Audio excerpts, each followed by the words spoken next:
بسم اللہ الرحمن الرحیم۔ السلام علیکم۔ روزانہ واقعات سننے کے لیے اس چینل کو سبسکرائب کریں۔ ایک مرتبہ بنی اسرائیل میں قحط پڑا تو ایک فقیر نے ایک غنی کے دروازے پر آواز دی اور کہا کہ خدا کی راہ میں روٹی کا ایک ٹکڑا دو۔ تو غنی کے گھر سے ایک لڑکی نکلی اور اس کو ایک گرم روٹی دی۔ جب مالدار بخیل گھر پر آیا تو غصے کی وجہ سے اس نے لڑکی کا ایک ہاتھ کاٹ ڈالا۔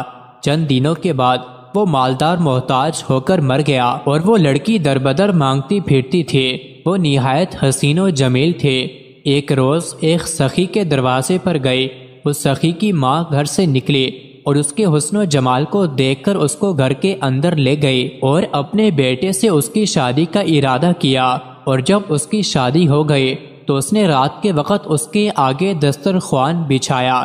پھر اس لڑکی نے اپنا بایاں ہاتھ کھانا کھانے کے لیے نکالا تو اس کے شوہر نے دیکھ کر کہا کہ میں نے سنا تھا کہ فقیر بے ادب ہوتے ہیں۔ اے خدا کی بندی، اپنا دایاں ہاتھ نکال کر۔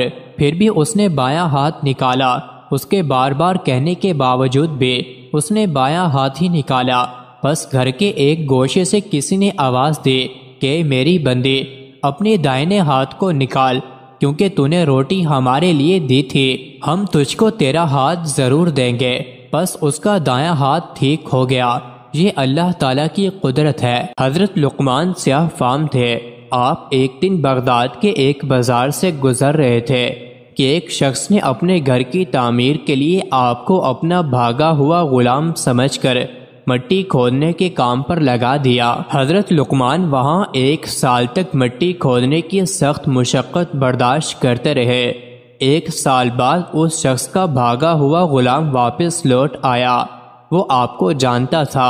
اس نے آپ کی جو حالت دیکھی تو آپ کے قدموں میں گر پڑا اور معافی مانگنے لگا۔ اس شخص کو جس نے آپ کو مٹی کھودنے پر لگایا تھا، جب آپ کے مقام و مرتبے کے متعلق علم ہوا تو اسے بھی اپنی غلطی کا احساس ہوا اور اس نے بھی نہایت عاجزی کے ساتھ آپ سے معافی مانگی۔ حضرت لقمان نے فرمایا کہ جو ہونا تھا وہ تو ہو چکا ہے، اس لیے کام میں بھی گھاٹے میں نہیں رہا۔